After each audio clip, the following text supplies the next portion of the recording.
ওকে ডান।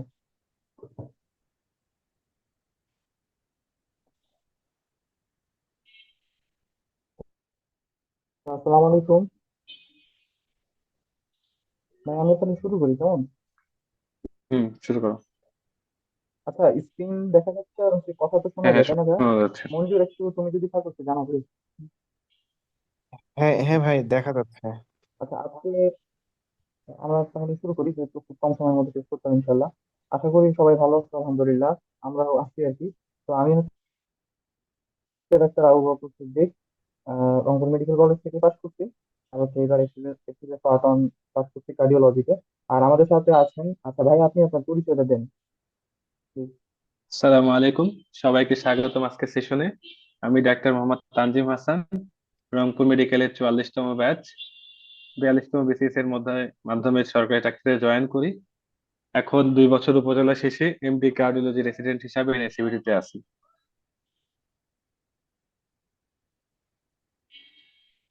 আচ্ছা ভাই আপনি শুরু করেন। আমি জাস্ট, আমাকে জাস্ট বললে আমি হচ্ছে আপনার আচ্ছা, আজকে ওই সেশন সম্বন্ধে তো ইয়েগুলা, তোমরা সবাই জানো। সাইট গুলা যেহেতু লিখুন।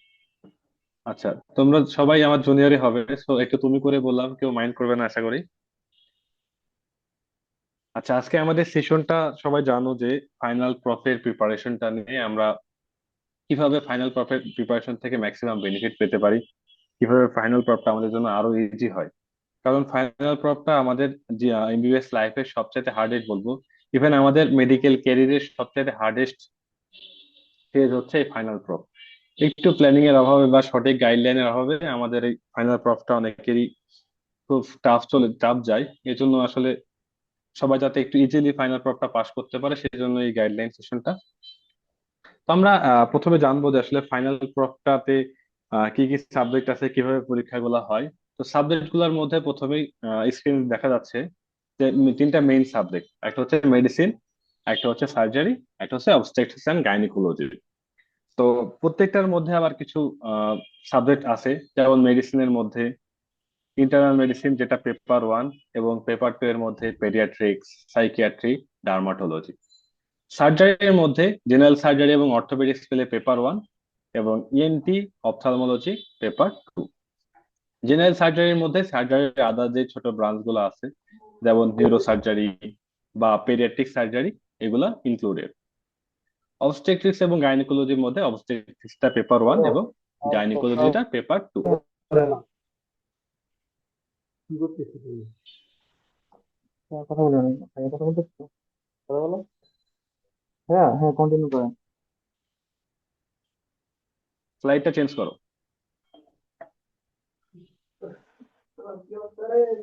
আচ্ছা, এখন ফাইনাল প্রফটা এক্সামটা কি কি ফরম্যাটে অনুষ্ঠিত হয়।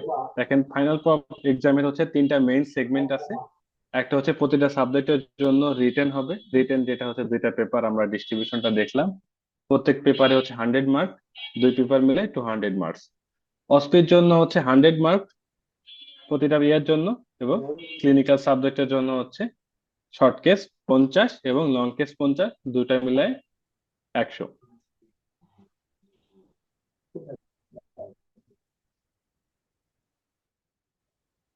Next slide.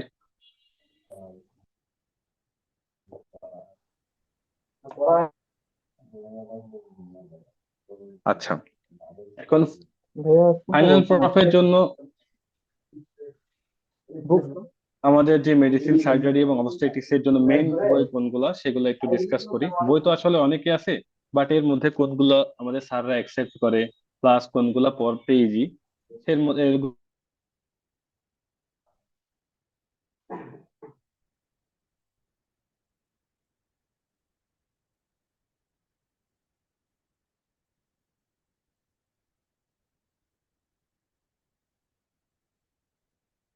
ভাইকে ডিসকাউন্ট হয়ে গেছে নাকি?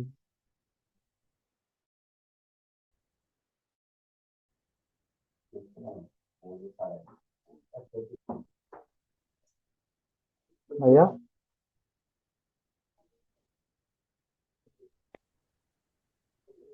ভাইয়া কেন জানি স্টপ হয়ে গেল। ভাইয়ের কথা মনে হয় শোনা যাচ্ছে না মঞ্জুর, তাই না? না না, ভাইয়ের কথা শোনা যাচ্ছে না। আচ্ছা ওকে ভাই, আমি ডিসকানেক্টেড হয়ে গেছে। আচ্ছা আমি বলি ব্যাপারটা তাহলে। মানে আমার সেকশন হচ্ছে এই সেকশনটুকু, সেটা নিয়ে আলোচনা করা যে তোমরা যে সামনে পড়বা মানে মেডিসিন, আমি প্রথমে মেডিসিন নিয়ে কথা বলবো। তো মেডিসিনের ক্ষেত্রে যেটা ইম্পর্টেন্ট আমাদের ক্ষেত্রে প্রথমে হচ্ছে যে তোমার ওয়ার্ড থেকে শুরু করে সাবজেক্ট ক্লাস অনেক কিছু ম্যানেজ করতে হবে। বাট ওভারঅল ফাইনাল পক্ষে যে ব্যাপারগুলো থাকে সবচেয়ে ভয়ের কিছু কারণের মধ্যে একটা হচ্ছে লং টেস্ট। তো এই যে আমি লং টেস্ট গুলো লিখে দিচ্ছি, এই লং টেস্টের বাইরে আশা করা যায় কোনো লং টেস্ট আর করতে হবে না। ঠিক আছে। এবং দেখা যায় যে সবচেয়ে ইম্পর্টেন্ট যদি কিছু লং টেস্ট আমি একটু আইডেন্টিফাই করে দিই, সবচেয়ে ইম্পর্টেন্ট হচ্ছে stroke। যারা পরীক্ষা তো 15 জন বা 18 জন মিলে হয়। তো 15 জন 18 জনের মধ্যে দেখা যায় পাঁচজন বা 6 জন যারা স্ট্রোক পায়। আ- আর মোস্ট অফ দা স্টুডেন্টস হচ্ছে রেসপিরেটরি সিস্টেমে মানে টেস্ট গুলো বেশি পায়। দুই একজন হচ্ছে নেফ্রোলজির যে সিকিডি, ভেরি মাচ ইম্পর্টেন্ট, এটা পায়। আর অ্যাজমা সিওপিডি যে কোনো একটা থাকে, আর অ্যাস্থমা অথবা সিওপিডি। আর এটা তিনটা জিনিস যে TB, pneumonia, infusion, bronchial carcinoma, এগুলো আসলে আলাদা আলাদা ভাবে থাকে না, দেখা গেল যে প্লুরাল ইনফিউশনের ফাইন্ডিং নিয়ে আসে। ঠিক আছে। আর হেমাটোলজি নিয়ে খুব রেয়ারলি থাকে। থ্যালাসেমিয়াটা মোস্ট কমনলি থাকতে থাকতে পারে। আর যদি পেশেন্ট থাকে লিউকেমিয়া, দেখা গেল যে আর কোনো পেশেন্ট পাওয়া যাচ্ছে না, তখন লিউকেমিয়া টেস্টটা দিয়ে দেয়। আর জিআইটির ক্ষেত্রে সবচেয়ে ইম্পর্টেন্ট হচ্ছে সিএলডি, এটাই ইনভেরিয়েবলি থাকে পরীক্ষা, মানে ভাগ্য খারাপ না হলে হেপাটাইটিস বা অবস্ট্রাকটিভ জন্ডিস দিতে পারে। আর অবস্ট্রাকটিভ জন্ডিস যদি দেয় তাহলে এটা কিন্তু সার্জারি তো আছে। ঠিক আছে, ওটার সাথে কোরিলেট করে করলে একটু ভালো হবে। কারণ কথা হচ্ছে এত কিছুর মধ্যে আসলে কোথা থেকে কোন বই থেকে কোনটা পড়া উচিত, এটা মানে আমি যখন পড়ছিলাম তখন আমার কাছে একটা মনে হচ্ছে যেটা বেটার এই ওয়েতে আগে একটু ভালো হয়। সেই জন্য আমি কয়েকটা বইয়ের নাম এখানে লিখে দিচ্ছি। যে আব্দুল্লাহ স্যারের বই, শহীদুল্লাহ শহীদ স্যারের বই, এই শহীদুল্লাহ শহীদ স্যারের বই হচ্ছে স্টোকটা ভালো আছে, এখান থেকে দেখতে পারো। আর রেসপিরেটরির জন্য আব্দুল্লাহ স্যারের বইটা মোটামুটি মানে বেশ ভালো আছে। আর সিকিডি নেফ্রোলজির জন্য হচ্ছে শহীদ স্যারের বই ভালো। আর হেমাটোলজি এগুলোর জন্য যে কোনো বই দেখলে হয়। আর যদি একটু কঠিন মনে হয় তাহলে এই শ্যামল স্যারের বইটা একটু দেখতে পারো, কেমন? আর একটা কথা হচ্ছে এইচ এম সরকার, কারো যদি সবকিছু পড়ার পরও এইচ এম সরকারের বইটা আমাদের এখানে পড়া হয় না, কিন্তু এই বইটা আব্দুল্লাহ স্যারের বই চেয়ে ভালো। আর লং টেস্টের ক্ষেত্রে যেটা করতে হবে ইম্পর্টেন্টলি, সেটা হচ্ছে যে তোমাকে প্রতিদিন একটা করে লং টেস্ট, তোমার যখন ওয়ার্ড চলবে মেডিসিন তখন প্রতিদিন একটা করে লং টেস্ট করে দেওয়া। ওই বিধি তুমি জানো, আজকে সিওপিডি পড়ে গেছো, সিওপিডি পড়ে গিয়ে সিওপিডি রোগী দেখো, ওকে ওই কোশ্চেন গুলো করো যেগুলো তুমি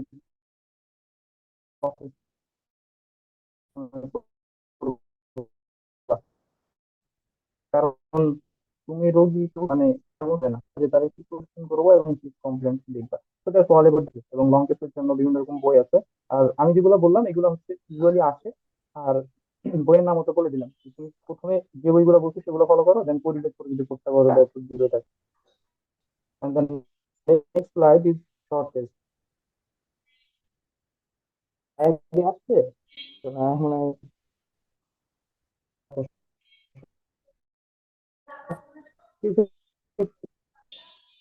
এটা আসলে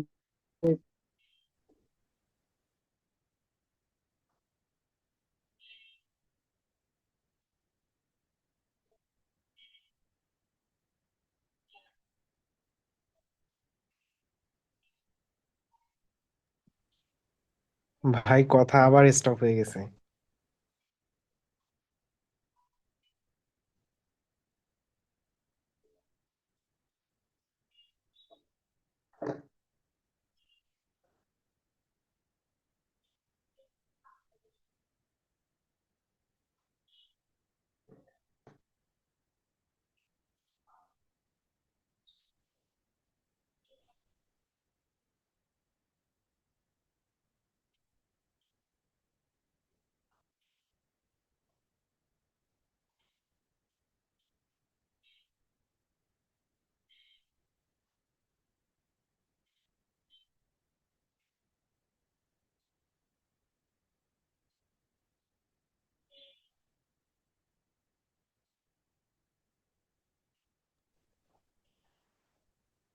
কথা কি বন্ধ?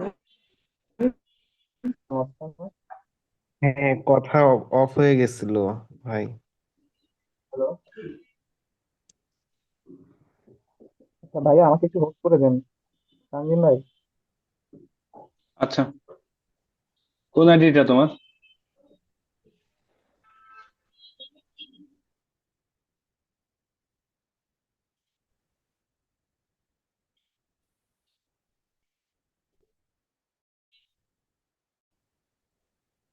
wait, wait. আর যেটা বলছিলাম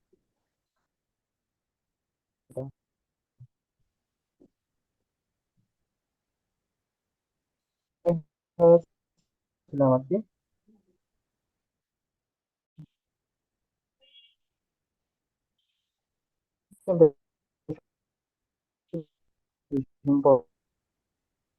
ভাই শোনা যায় না। আমরা যদি বিভাগ গুলো তোমার জানতে পারবো।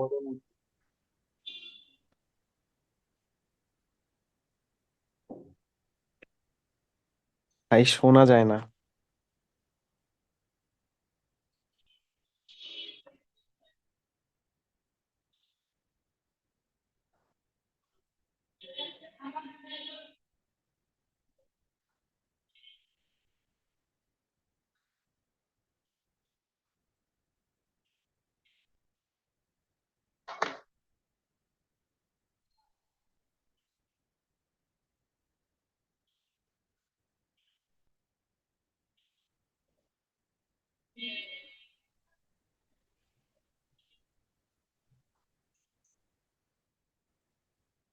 এখন কি শোনা যায়? হ্যাঁ হ্যাঁ ভাই, এখন ঠিক আছে।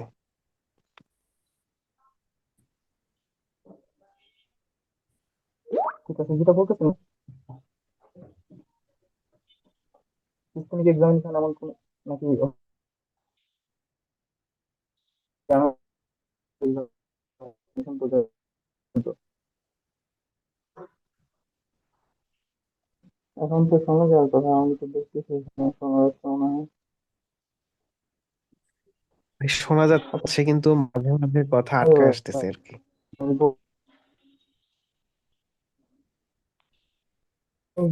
এক্সামিনেশনের ক্ষেত্রে জাস্ট একটু আমি বলি, সেটা হচ্ছে যে এই যে সিস্টেমিক এক্সাম আমি যেটা বলছি, এগুলা অবশ্যই স্যাররা যা পড়াবে পড়ার মাস্ট এই ম্যাকলয়েড থেকে দেখতে হবে। ঠিক আছে, যে প্রতিযোগিতা ম্যাকলয়েডে কি আছে, এটা ভেরি মাচ ইম্পর্টেন্ট। আর ওভারঅল এগুলা তো অনেক রকম বই আছে না, আব্দুল্লাহ স্যারের বই আছে, রুটিন স্যারের বই অনেকে ফলো করে, ইসলাম সরকার স্যারের বই আছে। আর একটা আছে এক্সক্লুসিভ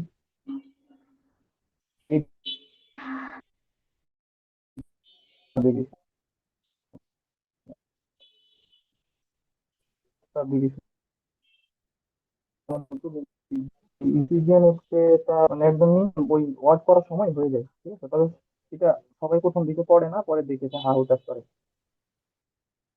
তো just এই টপিক গুলো পড়লেই হবে। আমরা চেষ্টা করবো, আমাদের আমরা আলোচনা করবো ইনশাল্লাহ ইসিজি এবং SSC যারা আপকামিং ফাইনাল টপ দিবে তোমাদের 49 ব্যাচ আছে তাদের জন্য। আর পিডিএফ এর জন্য একটা বই পড়বা, সেটা হচ্ছে রেসিপ অন পিডিএফ। আর কোনো কিছু পড়ার দরকার নেই, এক্স্যাক্টলি আর কোনো কিছু পড়ার দরকার নেই, ওয়ার্ড পড়বে আর এই একটা বই পড়লে না। আর শর্ট কেসের ভিতরে ওই সবাইকে যা ধরে বা আর অ্যানিমিয়ার জন্য, আর হচ্ছে এই যেটা হচ্ছে যেটা দেখতে বলে এর জন্য, এটা খুব ইজি রিবিলিটি। এছাড়াও কি হয় কিন্তু মানে বিশ্লেষণ করি, তাহলে এর বাইরে তোমার আর মেডিসিন এসেছে শেষের দিকে বলবো না যে আসলে মেডিসিন এসে তোমার বলে নেই যে ওয়ার্ডের ক্ষেত্রে এক্সামিনেশন পার্টটা শেষ করে ফেলতে হবে। পরের দিকে প্রতিদিন হয়তো একটা করে লং টেস্ট তুমি করে শেষ করবা। পরের দিকে যে দেখবা অনেক যেদিন পরীক্ষা না ভাইবা ওই সময়, ভাইয়া, আচ্ছা যেটা বলতেছিলাম যে মেডিসিন নিয়ে যা যা কিছু আছে, মেডিসিন সব কেস লং কেস একবার ইচ এন্ড এভরিথিং সবকিছু নিয়ে আমাদের একটা ফ্রি কোর্স করানোর প্ল্যান আছে। তোমরা যদি চাও এনরোল করতে পারো, ঠিক আছে। এটা মেইনলি হচ্ছে যারা ফাইনাল সব দিবে এই কিছুদিন পর ওদের জন্য করানো, বাট তোমরা বেনিফিটেড হবে আশা করা যায়। বাই দ্য ওয়ে, তানিম ভাই, আপনি ভাই আপনি একটু সার্জারি নিয়ে বলেন। হ্যাঁ ভাই। আচ্ছা ঠিক আছে, এতক্ষণ তো বাবু বকর সার্জারি নিয়ে বলেন মেডিসিন নিয়ে আচ্ছা এখন দেখো সার্জারিতে আমরা বলছিলাম যে সার্জারিতে দুইটা পেপার। পেপার ওয়ান এর মধ্যে জেনারেল সার্জারি প্লাস অর্থোপেডিক্স এবং সার্জারির যেই ছোট ছোট ব্রাঞ্চ গুলা, নিউরো সার্জারি, পেডিয়াট্রিক সার্জারি, এবং পেপার টু এ হচ্ছে আই এবং ইএনটি। তো পেপার টু এ নিয়ে বলি আগেই। আয়ের জন্য বেসিক যে এটা বইটা সেটা হচ্ছে সমারকে বসাকে বেসিক অপথ্যালমোলজি বইটা। এছাড়াও ডিএমসির শামসুল স্যারের একটা বই আছে আর আমাদের রংপুর মেডিকেল কলেজের জন্য যে আয়ের যে লেকচার নোট আই এবং এনটি দুইটারই অনেক সুন্দরভাবে গোছানো একটা নোট। তো অনেক সময় শুধু এই নোটটা পড়লে আসলে কাভার হয়ে যায় ভালো। বাট ভালো, একটু ভালো বেসিকের জন্য সমারকে বসাক স্যার বা শামসুল স্যারের বই আয়ের জন্য, এবং অপথ্যালমোলজি প্লাস হচ্ছে ইএনটির জন্য হচ্ছে ধিঙ্গা যে বইটা, এই আমাদের আন্ডারগ্রেড লাইফে যত বই আছে এর মধ্যে সবথেকে গোছানো বই যদি বলি ধিঙ্গা বইটা। ইএনটির এমন কোনো কোয়েশ্চেনের অ্যান্সার নাই যেখানে কিন্তু সুন্দরভাবে গোছায় দেওয়া নাই। তো ইএনটি বইটা, এই ধিঙ্গা বইটা সহজে পড়া যায়, কেউ চাইলে একটু পড়তে পারে। তো আই যে শর্ট কেস, এখানে তিনটা মূলত শর্ট কেস থাকে। এর মধ্যে হচ্ছে একটা হচ্ছে ক্যাটারাক্ট, ক্রনিক ড্যাক্রোসিস্টাইটিস এবং কর্নিয়াল আলসার থাকে। ইএনটির শর্ট কেস গুলার মধ্যে ইয়ার, নোজ, থ্রোট তিনটা থেকে তিন রকম শর্ট কেস থাকতে পারে। থ্রোটের ক্ষেত্রে যেটা থাকে সেটা হচ্ছে ইউজুয়াল অ্যাকুট টনসিলাইটিস। নোজের ক্ষেত্রে ডিএনএস থাকতে পারে। আর ইয়ারের ক্ষেত্রে হিয়ারিং টেস্ট, সেটা হচ্ছে কন্ডাক্টিভ বা সেন্সরি নিউরাল হিয়ারিং লস থাকলে যে রিনি টেস্ট, ওয়েবার টেস্ট, এই টেস্ট গুলা করতে হয়। আর পেপার ওয়ানের জন্য যেটা হচ্ছে সার্জারি, পেপার ওয়ানের জন্য রিটেনের জন্য থাকে মেইনলি জেনারেল সার্জারি পোর্শন থেকে এবং অর্থোপেডিক্স পোর্শন থেকে ম্যাক্সিমাম কোয়েশ্চেন গুলো থাকে। জেনারেল সার্জারি পোর্শনের মধ্যে হচ্ছে অ্যাবডোমেন, জিআইটি যেটা, জিআইটিটাই হচ্ছে সার্জারির মূল পার্ট। এছাড়া principles of surgery, hepatobiliary surgery, এগুলো থেকে বেশি কোয়েশ্চেন থাকে। ব্রেস্ট এবং ব্রেস্ট যেটা, এটা খুবই ইম্পর্টেন্ট একটা টপিক। এন্ডোক্রাইন থেকে খুব বেশি কোয়েশ্চেন থাকে না। নিউরো সার্জারি থেকে হেড ইনজুরি নিয়ে কোয়েশ্চেন ভালো থাকে। পেডিয়াট্রিক সার্জারি থেকেও অল্প দু একটা কোয়েশ্চেন থাকতে পারে। অর্থোপেডিক্স এটা খুবই ইম্পর্টেন্ট, অর্থোপেডিক্সটা ভালো মতো পড়তে হবে সার্জারি পেপার ওয়ানের জন্য। জি আচ্ছা, ভাইয়া, স্ক্রিনে এটা দেখতে পাচ্ছ যে কোনটা? হ্যাঁ, আমি একটু অ্যাড করতে চাচ্ছি এখানে। আচ্ছা বলো। Group A B C D একটা ইয়ে থাকে আমাদের পরীক্ষার সময়, দেখা গেল পিসিতে যে একটা কোশ্চেন মাস্ট আসতোই। আর অর্থোপেডিক্স থেকে তো একটা আলাদা সেকশন থাকবেই। আর হচ্ছে endocrine, breast and thyroid, must হচ্ছে এন্ডোক্রাইন থেকে থাইরয়েড থেকে একটা কোশ্চেন থাকবে। আর ব্রেস্ট থেকে একটা কোশ্চেন থাকবে, ঠিক আছে? তো এই সেকশনটা থেকে মোটামুটি হচ্ছে একটা সি গ্রুপ যেটা। আর জিএটি হেপাটোবিলিয়ারি হচ্ছে বি গ্রুপ। আর জেনারেল সার্জারি মিলাই মোটামুটি জেনারেল প্রিন্সিপাল জেনারেল সার্জারি যেটা, সেটা হচ্ছে গ্রুপে। আর অর্থোপেডিক্স একা একটা গ্রুপ, ঠিক আছে? এটা হচ্ছে ওভারঅল সার্জারি নিয়ে কথাবার্তা আর কি। তাই আমরা তাহলে স্লাইড চেঞ্জ করি, তাই না? আমাদের সময় অবশ্য শেষের দিকে। হ্যাঁ, করো। আচ্ছা ভাই, এটা নিয়ে বলেন সবশেষ। আচ্ছা, শর্ট কেসে, সার্জারির শর্ট কেসের মধ্যে খুব কমন যেটা হচ্ছে, এক হচ্ছে আলসার, হার্নিয়া, হাইড্রোসিল। আর সাররা অনেক সময় থাইরয়েড কেস যদি থাকে সেক্ষেত্রে থাইরয়েড দিতে পারে। লাইপোমা বা যে কোনো সোয়েলিং, আদার সোয়েলিং গুলো একটু কম দেওয়া হয়। But ulcer, hernia, hydrocele, thyroid, এই চারটা খুব ভালো মতো জানতে হবে। এবং বিশেষ করে অনেক সময় আমাদের যেটা ইয়ে থাকে যে আমরা হার্নিয়া, হাইড্রোসিল এই দুটাতে আসলে এক্সামিনেশন কম করতে চাই, পেশেন্টের এক্সপোজার বা পেশেন্টের গায়ে হাত দিতে চাই না। এই জায়গা থেকে বের হয়ে আসতে হবে, কারণ সার্জারি পাশেই হবে এই হার্নিয়া, হাইড্রোসিল শর্ট কেস দিয়ে। শর্ট কেস গুলো পড়ার জন্য আহ সুপিরিয়র একটা বই আছে। আমাদের হাবিব ভাইয়ের যে বইটা, ওখানে শর্ট কেস গুলো নিয়ে আলোচনা করা আছে। আর একটা বই bed side, besides clinical surgery, এটা একজন ইন্ডিয়ান রাইটারের লেখা। তো কেউ যদি আরো ভালো জানতে চায় এটার জন্য, সে বিসাইডস ক্লিনিক্যাল সার্জারি বইটা দেখতে পারে।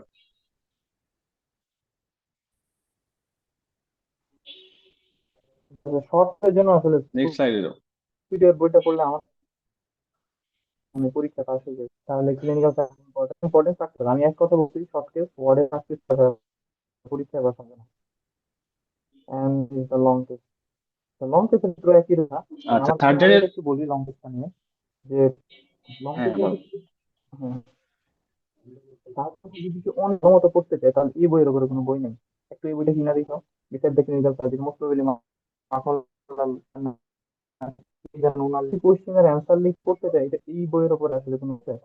এমনিতে পরীক্ষা পাসের জন্য সুপিরিয়র রিজন আমি এখানে তো একটা নাম লিখে রেখেছি। এই বাইরে কোনো ভাষার কোনো সম্ভাবনা নেই। তোমার ফ্রি প্রফে দেখা গেলো হেমানজিওমা বা হার্নিয়া বা এগুলো লং কেস টাইপ, বাট এগুলো কোনো দিনও সামনে প্রফে দিবে না। ওগুলো নিয়ে হেডেকের দরকার নাই, এগুলো হচ্ছে তুমি সাজাই গুছিয়ে ফেলো। বইয়ের জন্য যেগুলো বলছে এর বাইরে কোনোটা করার দরকার নেই। আর ভাইবা, ভাইবা নিয়ে একটু বলেন, যে দুইটা আসলে বোর্ড আচ্ছা, হয় জেনারেল সার্জারি। ভাইবার জন্য তো দুইটা বোর্ড থাকে। তো একটা বোর্ড হচ্ছে জেনারেল সার্জারির বোর্ড, আর একটা বোর্ডে জেনারেল সার্জারি এর সাথে অর্থোপেডিক্স এর বোর্ড, সাথে আরেকজন জেনারেল সার্জারি প্রফেসরও থাকে। তো ভাইভাতে তো এতদিন আসলে মূলত বিভিন্ন সেট কোয়েশ্চেন থাকতো। এখন বর্তমানে কি অবস্থা আবু বকর? সেট কোশ্চেন থাকে এখন ভাইবাতে? হ্যাঁ, এখনো সেট কোশ্চেন হচ্ছে, বা সেট কোশ্চেন গুলো চেঞ্জ হয়, ঠিক আছে? তো তোমাদের পরীক্ষার আগে দিয়ে সেট কোশ্চেন হচ্ছে কালেক্ট করতে হবে। খুব ইম্পর্টেন্ট একটা আচ্ছা কথা কেউ বলি, যে ভাইভাতে মানে কেউ যদি সেট কোশ্চেনটা খুব ভালো মতো করে দেয় না, ওর যদি ভাগ্য ভালো থাকে চান্স পেয়ে যাবে। চান্স বলতেছে মানে ও আর কি পাস করে যাবে, ঠিক আছে? তো সেট কোশ্চেন সেট কোশ্চেনটা যদি কেউ খুব ভালো মতো একটু আত্মস্থ করতে পারে, তাহলে আশা করা যায় মানে একটা ওভারঅল ভাইভাতে ডিপেন্ড করে যে আগামী মানে বিগত এক বছর সে কি পড়াশোনা করছে আচ্ছা সেটা নিয়ে। এখানে এখানে আর যেটা তারপরে যেটা কথা জি যে ভাই, অনেক সময় করেন। এক্সামিনার ভেদে আসলে এক এক বোর্ডে এক এক রকম এক্সপিরিয়েন্স হয় অনেকের। তো কোনো একটা বোর্ড, প্রথম বোর্ডটা হয়তো কারো খারাপ হয়ে যেতে পারে। এখন প্রথম বোর্ড খারাপ হইলেই এটাতে আগেই হতাশ হওয়ার সুযোগ নাই, কারণ পরের বোর্ডে ভালো করে কিন্তু পাশ করার সুযোগ থাকতেছে, ঠিক আছে? তো আগে কিন্তু হতাশ হওয়া যাবে না। প্রতিটা বোর্ডকে ইন্ডিভিজুয়ালি ফেস করতে হবে, আগের বোর্ডে কি হয়েছে সেগুলো ভুলে যাইতে হবে কিন্তু, ঠিক আছে? এটা খুব ইম্পর্টেন্ট কথা। পোলাপান দেখা গেলো প্রথম বোর্ডে খারাপ করে, পরে বোর্ডে যে আলটিমেটলি ভালো হওয়ার কথা সেখানেও খারাপ হয়, যেটা করা যাবে না। একটা বোর্ডে ভালো হলে তুমি হ্যাঁ, পাস, হয়তো দেখা মাথার মধ্যে রাখবা। তাদের এখানে হয়তো তো দেখা ভুল যাচ্ছে করেছে। আগের বোর্ডে সে ভালো। আচ্ছা, পরের সাইডে। আর আসলে প্রথম থেকে পড়লে এগুলো ফেল নিয়ে কোনো কথা আসবে না কখনো। নেক্সট অনেক গাইনিয়ান অফ, গাইনিয়ান অফটা খুব ইজিলি আসলে আলাদা করা যায়। পেপার অনেক গাইনিয়ান, পেপার সেটা হচ্ছে off। এখন এটা পড়ার জন্য আমি যদি বলি তোমার কাছে খুবই কম সময়, তাহলে বুক, ঠিক আছে? বই তো না, এটা একটা গাইড, ঠিক আছে?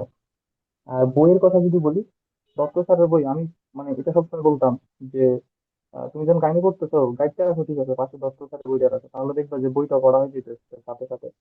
আর নূরজাহান ম্যাডাম অনেক কিছু আছে, যেমন প্রম, স্পেশালি আমাদের ম্যাডামরা যখন পড়াইতো ওই প্রমের যেসব লেকচার নিয়ে আসতো, ওগুলো নূরজাহান ভুঁইয়া ম্যাডামের বই থেকে নিয়ে আসতো, ঠিক আছে? আর এখান থেকে এর বাইরে আর কিছু পড়ার দরকার নেই। যারা গাইনোকোলজিতে যারা ক্যারিয়ার করতে চায়, যারা জাস্ট এগুলো করতে পারে, ওভারঅল বেসিক যেগুলো পড়া, এটা হচ্ছে এটার জন্য। আর কনসেপ্ট ব্যাগটা আমার কাছে গুছানো মনে হয়েছে আর কি। আলাদা ব্যাগ কেউ চাইলে করতে পারে, বাট এটা হচ্ছে গুছানো মনে হয়েছে। প্রিভিয়াস এর কোশ্চেন গুলো কালেক্ট করতে হবে, কালেক্ট করে একটু অ্যাকুমুলেট করে পড়লে আই থিঙ্ক এই প্রবলেমটা সলভ হয়ে যাবে।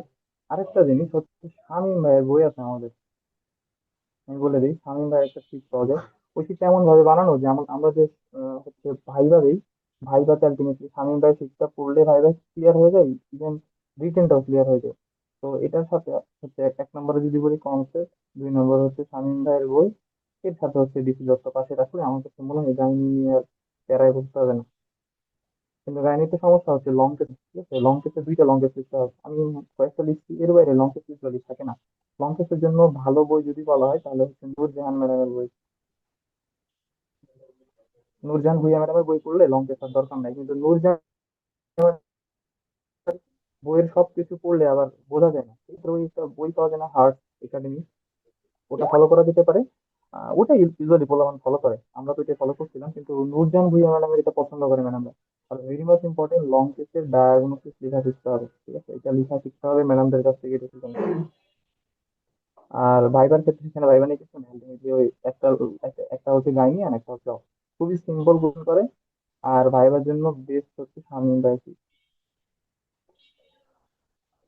শামীম ভাই শীট করলে ভাইবা নিয়ে আর কোনো প্যারা নেই মানে। এমন মনে হবে যে গাইনি শীত প্রিপারেশন ভাইবার জন্য ওই এক সপ্তাহ লাগে না। এই এতদিন পড়ার দরকার নেই আসলে, গাইনির জন্য কম সময় দিলে হয়। ভাইয়া কিছু বললে বলেন এখান থেকে। আচ্ছা, গাইনি অপসের জন্য যেটা বলি, যে আমাদের সবচেয়ে বেশি ভয় থাকে গাইনি অবস্থি। আমরা আর ভয়ের কারণে আমরা দেখা যাচ্ছে পড়ি না আগে থেকে, পরীক্ষার জন্য রেখে দিই যে পরীক্ষার আগে পড়বো। কিন্তু পরীক্ষার আগে হুট করে পড়তে গিয়ে এটা অনেক বেশি সমস্যা তৈরি করে, কারণ গাইনি অপসের পড়াগুলা প্রত্যেকটা ডিজিজই প্রায় একই রকম সাইন সিমটম নিয়ে আসে। তো কোনটা যে কার ওইভাবে পার্থক্য করাটা যদি পরীক্ষার আগে আগে অল্প কয়েকদিন পরে হয়, তাহলে কিন্তু ভুলে যাওয়াটা স্বাভাবিক। এজন্য প্রত্যেকটা সাবজেক্টের প্রিপারেশনটাই শুরু থেকে নিতে হবে। অনেকে দেখা যায় যে শুধু শুরুতে শুধু মেডিসিন ভালো লাগে, শুধু মেডিসিন পড়ে। তো গাইনিটাকেও কিন্তু একটু সামনে নিয়ে আসতে হবে, আগে পড়তে হবে, কারণ এই এক সাবজেক্টে খারাপ করলে এই সাবজেক্ট পড়তে যেহেতু ভালো লাগে না, পরে পরীক্ষা দেওয়াটা কিন্তু আরো বেশি কঠিন। ঠিক আছে, এই জন্য গাইনিটাকেও গুরুত্ব দিতে হবে আগে থেকেই।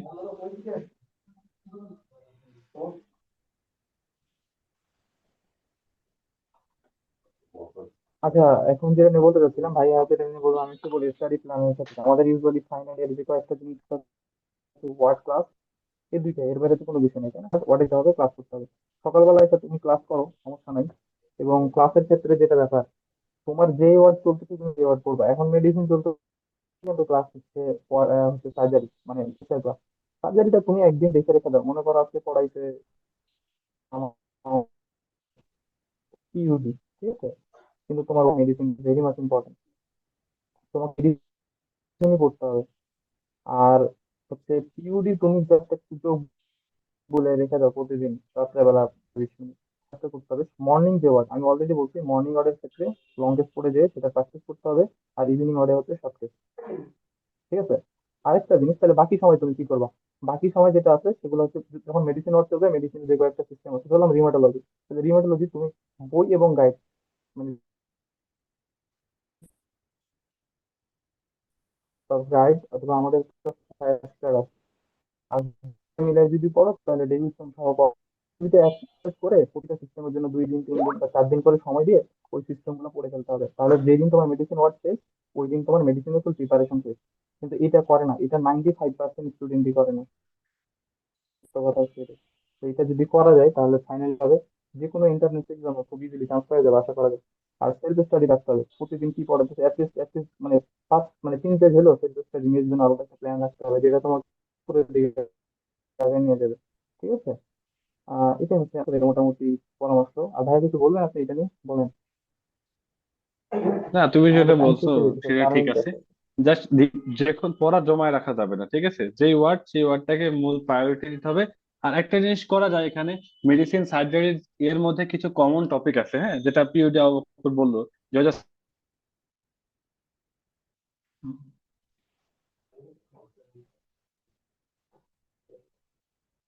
ভাইয়া অনেক ভাই মেবি ডিসকানেক্টেড। আমি বলি যে ফাইনাল ইয়ারে কি প্রবলেম হয়। ফাইনাল ইয়ার শুরু হওয়ার সাথে সাথে মনে হয় যে আগামী 3 মাস পড়াশোনা না করলেও হবে, এটা হচ্ছে সবচেয়ে প্রথম প্রবলেম। আগে যখন 1.5 বছর ছিল তখন প্রথম 6 মাস পড়াশোনা করতো না। পড়াশোনা কন্টিনিউয়াস প্রসেস চালায় রাখতে হবে, নাহলে দেখা গেলো মানে এক্সামিনেশনের যে ব্যাপারগুলো, এগুলো হচ্ছে মাসেল মেমোরি, ঠিক আছে? তো তুমি যখন এক্সামিনেশন করবা না, সবকিছুই পারো জানো এক্সামিনেশন থিওরি, বাট যখন স্যার করতে বলবে দেখবা যে ঠিক জায়গায় ঠিকভাবে হাত যাইতেছে না। সেই জন্য হচ্ছে কোনো গ্যাপ দেওয়া যাবে না, প্রপার একটা স্টাডি প্ল্যান থাকবে। তোমার মেডিসিন আর 2 মাস, তো 2 মাসের মধ্যে তুমি সবগুলো শেষ করো না কেন? তুমি রিমেটোলজি, কার্ডিওলজি, এন্ডোক্রাইনোলজি সবগুলো শেষ করো 2 মাসের মধ্যে। ওই তাড়াতাড়ি শুরু করতে হবে। যত সুন্দর পরিকল্পনা, প্ল্যানিং, সেটা হচ্ছে তাড়াতাড়ি এক্সিকিউট করা, প্ল্যান করতে পারো। কোনো কিছু যদি না বোঝো, গুগল করতে পারো, তারপর হচ্ছে ইউটিউব তো আছে, বিভিন্ন রকম জার্নাল জার্নাল এখন যে কোনো জিনিস। কারণ এখন তোমাদের কাছে অনেক সময়। আর ওয়ার্ড ক্লাস মিস দেওয়া যাবে না, এটা খুবই ইম্পর্টেন্ট একটা কথা। ওয়ার্ড আসলে খুব একটা জিনিস। তারপর যদি আমি শিখাই, তাহলে বুঝে যে তুমি যেটা পড়ে কথা বলো, তাহলে আর মনে থাকবে। তাহলে কোনো মেমোরি ক্রিয়েট করা যায়। আমি এটা সিস্টেমে বা এইভাবে সিস্টেমে হয় না, ঠিক আছে? তোমাকে অবশ্যই যে পড়ে আসছো প্যাসেঞ্জকে জিজ্ঞাসা করো, প্যাসেঞ্জ যখন বলবে তখন আজীবন মনে থাকবে। আমরা যেটা হচ্ছে ব্যালেন্স মেনটেন করতে পারি না। 2 দিন একবারে 14 দিন 28 ঘন্টা করি, আর বাকি 6 দিন সুন্দর ঘুমাই, ঠিক আছে? এটা করা যাবে না। তুমি প্রতিদিন করবা, প্রতিদিন কিছু না কিছু করতে হবে, তাহলে দেখবা যে একটা কম্পাউন্ড ইফেক্ট হবে। Very much important. আমরা পারছি এমনটা না, বাট চেষ্টা করতে পারি, চেষ্টা না করলে তো কোনো কিছু হবে না, ঠিক আছে? আর যেগুলো বলা হয়েছে ওভারঅল এতক্ষণ মিলাই, উম, মোটামুটি এটা যদি কেউ ফলো করতে পারে, পরীক্ষার আগের দিন যে তার টেনশন করতে হবে না, আশা করা যায়। অ্যাক্টিভিটি থাকবে, কিন্তু পরীক্ষা সম্পূর্ণ রেসিডিউ পড়ে যেতে আর পাস করা যায় না। আর রেসিডিউটা আস্তে আস্তে আস্তে আস্তে ক্রিয়েট হয়, আর যে পিছনের দিকে যত ভালো বেসিক তৈরি করতে পারবে, রেসিডুয়ালের জোর তার তত বেশি হবে, ঠিক আছে? আর এই ছিল মোটামুটি আজকে। ভাইয়া মানে ডিসকানেক্টেড, এখনো আসতে পারে নাই। এই ছিল মোটামুটি আজকে কথাবার্তা। আর কারো যদি কোনো কোশ্চেন থাকে তোমার ওভারঅল ইয়ে নেই, বাট আমি ওভারঅল ভাই প্রো ফর্মা বলে দিচ্ছি যে তোমাদের কিভাবে চলতে, মানে পড়তে হবে। হ্যাঁ, বলো। ভাই ওই যে ইসিজি আর এক্স রের জন্য কোন কই থেকে পড়বো আর কি, এটা নিয়ে। আচ্ছা, ইসিজির জন্য বেসিক যে ইসিজি আছে, সেটার জন্য মানে আব্দুল্লাহ স্যারের বইয়ের উপরে আরেকটা বই আছে, আমি শেয়ার করে দেবো গ্রুপে তোমাদের, হ্যাঁ? ওই বইটা পড়লে না, এখানকার যে ইসিজি ইসিজি করতে তোমার সর্বোচ্চ সময় লাগে 1 ঘন্টা। মানে এমবিবিএস এর ইসিজি শেষ হয়ে যায়, মানে এমবিবিএস পাস করার জন্য যে ইসিজি লাগে সেটা নিয়ে প্যারা নেওয়ার কোনো দরকার নেই। আর আমার কাছে কিছু স্লাইড আছে ইসিজি, ঠিক আছে, ওগুলা কিছু ভিডিওস আছে, আমি ওগুলো আপলোড করে দিব না, দেখলে জাস্ট মানে 30 মিনিটের ভিতরে তোমার ওই আর ইসিজি করতে হবে। আর আমাদেরও তো কঠিন ইসিজি দেয় না, ঠিক আছে।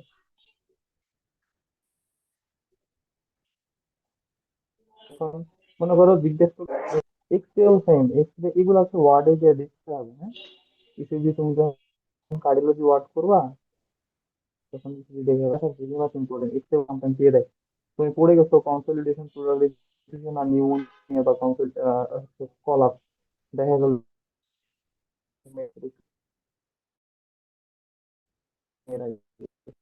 এটা তো কোনো হচ্ছে